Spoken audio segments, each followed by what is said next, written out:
Okay, mga kabunyog, mga kababayan, magandang araw po sa inyong lahat. Regular ang ating programa ngayon. Napaka-busy ko po kasi ngayong araw. Napaka-busy ko po. Marami po tayong mga kinakausap ng mga tao. Ha? Ah, pero napakarami rin kasing mga maiinit na issue na hindi rin natin dapat palampasin, ano? Tulad nitong kay Kibuloy. Tulad nitong kay Kibuloy. Ano ba 'yan? Ha? Ilang linggo na. Ilang linggo na hindi pa rin naaaresto itong si Kibuloy. Napakarami ng arrest warrants na in-issue dito. May arrest warrant ang Davao Regional Trial Court, may arrest warrant ang Senado para sa pagkakasite sa kanya in contempt, may arrest warrant ng inilabas ang Pasig City Regional Trial Court. At kahit yung kanyang mga co-accused hindi man lang naaaresto. 5 yung co-accused ni Kibuloy. Bakit wala man lang isang naaaresto doon? Anong nangyayari sa PNP? Anong nangyayari sa NBI? Anong nangyayari sa CIDG? Anong ginagawa ninyo? Ah, tulungan nyo naman na tulungan nyo na mapaganda ang imahe ng inyong presidente, ng inyong ang secretary ng DILG Ben Horabalos. Masyado nang nasisira si Marcos Jr. Ang imahe niya ay lumalabas weak, malambot, wala man lang mga high profile cases, wala man lang mga kilalang mga may warrant of arrest na naaaresto. Ang di umano'y mastermind sa pagpatay kay Raper Silapid na si Bantag at Sulweta, namatay na lang si Sulweta, hindi na aresto. Si Bantag hindi pa rin naaaresto hanggang ngayon. Si Tebes hanggang ngayon hindi pa rin naibabalik sa Pilipinas. At itong si Kibuloy, hindi maaresto. Ilan ng institusyon ng gobyerno ang nag-issue ng arrest warrant, Davao City RTC, Senate Blue Ribbon Committee, tapos Pasig City Regional Trial Court. Ano ba 'yan? Grabe. Ano bang mga ahensya ng gobyerno ang dapat na kumikilos? Yung Philippine National Police, yung National Bureau of Investigation, yung Criminal Investigation and Detection Group. Yan. Yan ang mga pwede ng gamitin.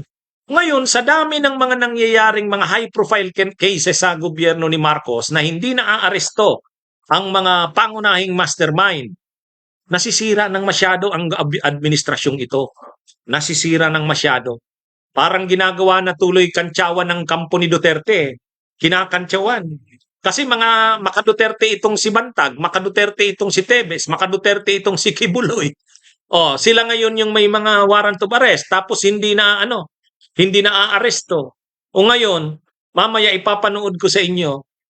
Ang sabi ng Philippine National Police, hindi naman daw sila ang dapat i-blame. Mamaya sasabihin ng PNP, papadinig ko sa inyo ang paliwanag nila. Wag daw silang sisihin. Ginagawa naman daw nila ang lahat ng kanilang magagawa. Ang palusot ng PNP, kaya hindi daw maaresto si Kibuloy, sadya lang daw talagang mahirap itong arestuhin. Ang laki-laki ng inyong mga budget sa intelligence, ang laki-laki ng mga budget ninyo sa confidential funds ninyo. Napakaraming mga intelligence funds na nasa PNP, nasa NBI, nasa CIDG. Bakit? Ano nyo? Ba't hindi nyo magamit yung confidential funds ninyo na yan? Ba't hindi nyo magamit yung intelligence funds ninyo na yan? Baka naman yan, napaka ma-impluwensya ni Kibuloy. Marami siyang tao sa PNP, lalo na sa Davao. Siyempre, teritoryo yan ni Duterte. Teritoryo na yan ni Kibuloy. Baka naman, kunwari lang kayo, hinahanap nyo si Kibuloy. Baka naman, kunwari lang kayo, pinuproyekto nyong arestuhin ito, pero ang totoo, mayroong kontak si Kibuloy sa inyo. Bawat galaw ninyo, nagpaplano pa lang kayong gumalaw, alam na ni Kibuloy. Di ba, mga kapunyog? Sabi ni Susie Magarin, money talks. Ay, mga kapunyog. Tama si JBA Boss. Pag ayaw, maraming dahilan. Ito mga kabunyog ang dito sa mga pulis na to, mga NBI na to. Gawin nyo ang inyong obligasyon, ang inyong ang inyong responsibilidad. Kasi pag hindi nyo yan naaresto si Kibuloy, lahat na lang hindi nyo naaaresto. Nakakasuhan nyo nga si Bantag at si Sulweta, nakasuhan nyo nga si Tebes, nakasuhan nyo nga si Kibuloy. Oh, pero hindi nyo naaaresto. Anong silbi niyan? Anong silbi ng arrest warrant kung wala man lang kayong naaresto kahit isa sa mga yan eh. Oh, wala man lang kayong naaresto kahit isa man lang sa mga yan. Oh, panoorin natin mga kabunyog ang paliwanag ng PNP. Ito yung paliwanag nila. Ha? Oh, hindi raw nila naaaresto kasi mahirap naman daw talagang arestuhin si Kibuloy. Oh, ito. Wag naman daw silang sisihin. Hindi daw failure of intelligence nila yon. Sadya daw mahirap, mailap lang talaga si Kibuloy. Ito, panoorin niyo ang sabi nila. Leia, ano yung depensa ng PNP? Bakit nga daw ba natatagalan yung paghahanap at pag-aresto kay Kibuloy? Magandang tanghali sa iyo, Aga. Hindi daw naman tumitigil sa paghahanap ang pambansang pulisya. Sa katunayan, pinuntahan na daw ng Davao Police ang mga property ni Kibuloy, subalit hindi ito natagpuan. Sinabi ni PNP PIO Chief Police Colonel Jean Fajardo, hindi lamang ang pambansang pulisya naghahanap kay Kibuloy, kundi pati na rin ang ibang law enforcement agency kagaya ng National Bureau of Investigation. Hindi rin daw nakatutok lamang sa Davao ang ginagawa nilang paghahanap. Talaga daw lamang mahirap matagpuan ang ayaw magpakita. Sinabi pa ni Colonel Fajardo na lahat ng resources ng PNP sa paghahanap ay ginagamit na nila. Hindi lamang aniya binobroadcast ng pambansang pulisya ang ginagawa nilang effort sa paghahanap sa religious leader.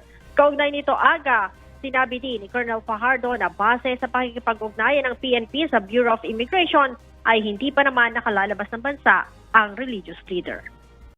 Ay, sos. Palusot ninyo sa PNP. Tama itong si Kabunyog Bela Corcuera. Oh, sadyang ayaw hulihin. Yan ang problema. At maganda tong suggestion ni Limgan Kayko. Ha? Reshuffle na daw ang mga taga Davao. Ha? I-reshuffle na. Oh, yan ang suggestion ni Kabunyog Limgang Kayko. Magandang araw Kabunyog Kahuhay mi ha. Oh, maliwanag pa sa sikat ng araw, babayaran na yan. Nagkukunwari lang sila naghahanap kasi pero ang totoo hindi, sabi ni Bert Aguilar Poblete.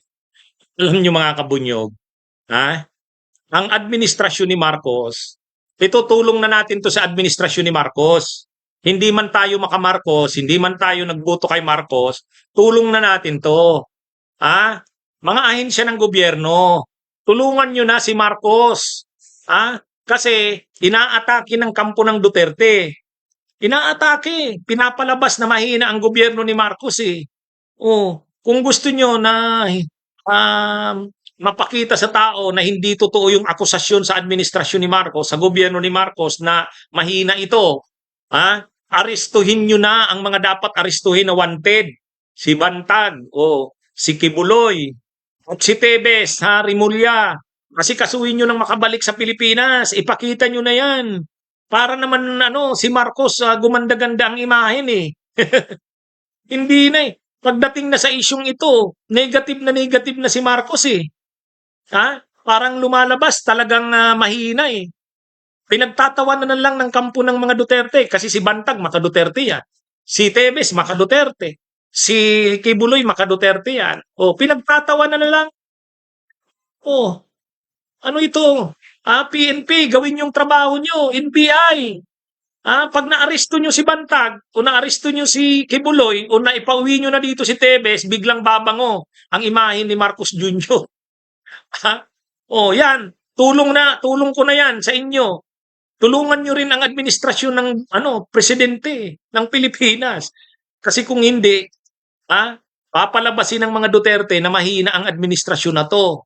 Pagdating sa peace and order. Yan ang Kaya yan? Yung palusot ng PNP na sadya lang daw talaga kasing mahirap hulihin si Kibuloy. Mailap daw kasi ito eh. Isus. Nung hindi pa linalabas ang arrest warrant niyan, dapat kasi inaano nyo na, minumonitor nyo na yung galaw. Saka malamang alam nyo naman kung nasaan yan. Sabi nga, kung gusto may paraan, kung ayaw may dahilan. Yun. Di ba? Yan yung Wala eh. At saka kung hindi na kaya ng pulis Davao kasi compromised na, parang ano na ang pulis Davao, hindi nakapanipaniwala, PNP, magpadala na kayo doon ng ibang team, ibang unit, ipadala nyo na doon. Ha? Hindi na yung pulis Davao, hindi na yung NBI Davao. Parang ano na yun parang hawak na ni Kibuloy yun May tao yata si Kibuloy doon. Nagmi-meeting pa lang, nagpaplano pa lang. Nakakarating na kay Kibuloy. Yan yung ano dyan. Sabi ni Georgia Internet Cafe, sana pupuntang intelligence bandang PNP, isang tao lang hinahanap, di pa makita. Oo, tama ka Kabunyog Georgia Internet Cafe. At saka, hindi lang si Kibuloy ang akusado dyan, may 5 pang co-accused. O kahit man lamang ba dun sa 5 na yun, walang naaaresto? Ha? Kahit man lang isa doon sa 5 na co-accused ni Kibuloy, walang naaaresto? Ay, grabe naman. Grabe naman yan. Ha? Masyado naman kayong obvious inutil. Tama si Jonalyn Wata. Ang trabaho parang ano lang parang pagong. Kumukuha lang kayo ng sweldo. Ang problema diyan, kayo nagsisweldo kayo. Ang problema nyo, ang Pangulo ng Pilipinas, napapahiya na, pinagtatawanan na. Kasi nga, ang dami ng mga kilalang tao na may arrest warrant, hindi naman naaaresto. Ano na yan sirang-sira na ang imahen ng administrasyong ito. Kawawa naman. Kawawa naman. Hindi ako makamarkos, pero naaawa ako sa ganyan. Sino ba kasi ang dapat gumawa niyan? Kayo sa NBI, kayo sa PNP, sa CIDG, gawin nyo na. Ngayon, Abalos, sekretary ng DILG, Rimulya, sekretary ng DOJ, hawak mo ang NBI.